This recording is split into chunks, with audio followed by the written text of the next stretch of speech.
ভারতীয় ক্রিকেটে এখন একটা নাম নিয়ে কিন্তু জোর আলোচনা চলছে, একটা নাম যা সবাইকে বেশ ভাবিয়ে তুলেছে। তো চলুন আর দেরি না করে আজকের এই বিশ্লেষণে সরাসরি ঢুকে পড়া যাক আর এই তরুণ প্রতিভা সম্পর্কে সবকিছু জেনে নেওয়া যাক। তো আসল প্রশ্নটা কি?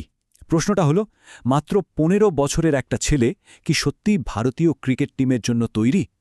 মানে ভাবুন একবার, এত কম বয়সে আন্তর্জাতিক ক্রিকেটের ওই অসম্ভব চাপ সামলানো কি সম্ভব? ঠিক এই প্রশ্নটাই কিন্তু আমাদের আজকের আলোচনার একেবারে কেন্দ্রে রয়েছে। আমরা যার কথা বলছি তার নাম হলো বৈভব সূর্যবংশী। আর হ্যাঁ, অনেকেই তাকে স্রেফ একটা বাচ্চা ছেলে হিসেবেই দেখছেন, কিন্তু তার পারফরমেন্স কি সত্যি সে কথা বলছে? চলুন দেখা যাক। হ্যাঁ, ঠিকই দেখছেন, বয়সটা মাত্র ১৫, আর এই বয়সটা কিন্তু মাথায় গেঁথে রাখার মতো। কারণ ওর কীর্তিগুলো শুনলে এই বয়সের তুলনায় সত্যি অবিশ্বাস্য মনে হবে।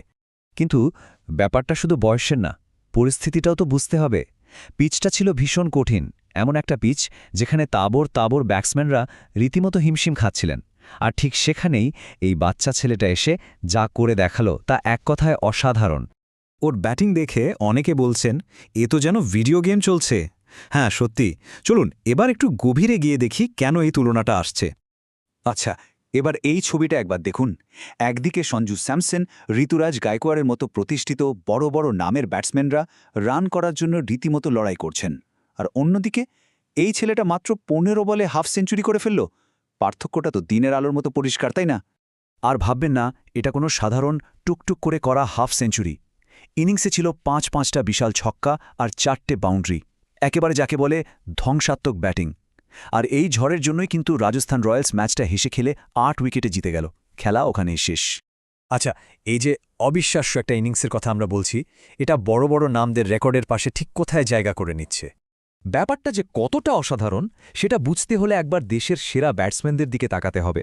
দেখুন, বিরাট কোহলির মতো কিংবদন্তির হাফ সেঞ্চুরি করতে লাগে ৩৩ বল, রোহিত শর্মার মতো হিটারের লাগে ২৪ বল, আর সেখানে বৈভব মাত্র ১৫ বলে এই মাইলস্টোনটা ছুঁয়ে ফেলল। এটা অবিশ্বাস্য। ইতিহাস কিন্তু আমাদের একটা ইঙ্গিত দিচ্ছে। দেখুন, জয়সওয়াল ১৩ বলে ৫০ করে সোজা টিম ইন্ডিয়ায়, KL রাহুল ১৪ বলে ৫০ করে জাতীয় দলে নিজের জায়গা পাকা করে নিলেন। তাহলে ১৫ বলে ৫০ করা বৈভবের ভবিষ্যৎ কি? প্রশ্নটা কিন্তু থেকেই যাচ্ছে, তাই না? আর যখনই এত কম বয়সে অভিষেকের কথা ওঠে, তখন তো একজনের নামই আমাদের সবার মাথায় আসে, তাই না? সচিন টেন্ডুলকার। তিনি যদি মাত্র ১৬ বছর বয়সে ক্রিকেটের ঈশ্বর হওয়ার পথে হাঁটা শুরু করতে পারেন, তাহলে বৈভবের জন্য কি এটাই সেরা সময় নয়? এখন হয়তো অনেকেই ভাবছেন, আচ্ছা, টি-20তে একটা ভালো ইনিংস খেলেছে, কিন্তু ও কি শুধুই একজন টি-20 স্পেশালিস্ট? না, এখানেই কিন্তু গল্পটা শেষ হচ্ছে না। বৈভবের প্রতিভা শুধু এই ছোট ফরম্যাটের মধ্যে আটকে নেই। আমার কথা বিশ্বাস করতে হবে না। জাস বাটলারের মতো একজন বিশ্বমানের খেলোয়াড় কি বলছেন সেটা শুনলেই ব্যাপারটা পরিষ্কার হয়ে যাবে। গত বছর বৈভবের সেঞ্চুরি দেখে তিনি সোজা সাপটা বলেছিলেন যে একটা বাচ্চা ছেলে যদি এইভাবে মারে তাহলে তার নিজের কেরিয়ার নিয়ে চিন্তা হচ্ছে।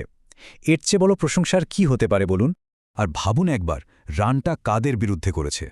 রশিদ খান, মোহাম্মদ সিরাজ, প্রসিদ্ধ কৃষ্ণা, ঈশান শর্মা, মানে একেবারে আন্তর্জাতিক মানের সব বোলার। এটা থেকেই তো পরিষ্কার হয়ে যায় যে তার এই পারফরমেন্স কোনো ফ্লুক বা আকস্মিক ঘটনা নয়, সে সেরাদের বিরুদ্ধেই খেলে দেখিয়েছে। বিশেষজ্ঞরাও কিন্তু একই কথা বলছেন। তাদের মতে বৈভবের সবচেয়ে বড় প্লাস পয়েন্ট হল সে শুধু সাদা বলের খেলোয়াড় নয়, লাল বলের ক্রিকেটেও সে সমানভাবে সফল, আর এটাই তাকে বাকিদের থেকে আলাদা করে দিচ্ছে। তার মানে হল ভবিষ্যতে সে একজন সম্পূর্ণ অল ফরম্যাট প্লেয়ার হয়ে ওঠার ক্ষমতা রাখে। আর শুধু এই সংখ্যাটার দিকে একবার তাকান, ২১৮ টি-20তে তার স্ট্রাইক রেট। এই একটাই পরিসংখ্যান কিন্তু ওর খেলার ধরনটা বুঝিয়ে দেওয়ার জন্য যথেষ্ট। ও শুধু রান করে না, ও একাই একটা ম্যাচের মোড় ঘুরিয়ে দেওয়ার ক্ষমতা রাখে। তাহলে এই সব কিছুর পর আসল প্রশ্নটা কি দাঁড়াচ্ছে? টিম ইন্ডিয়ার ভবিষ্যতের জন্য এর মানেটা ঠিক কি? একবার ভাবুন তো, এখন টিমে যে তরুণ তুর্কিরা রয়েছে, যশস্বী জয়সওয়াল, শুভমন গিল, ঋতুরাজ গায়কোয়াড়, সঞ্জু স্যামসন, ঈশান কিষান, বৈভবের এই উত্থান কি তাদের ওপর একটু হলেও চাপ বাড়াচ্ছে?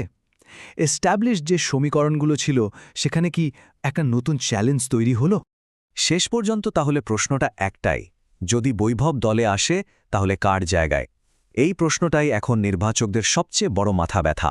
দেখা যাক এই তরুণ প্রতিভার উত্থান ভারতীয় ক্রিকেটের গল্পে নতুন কি মোড় নিয়ে আসে।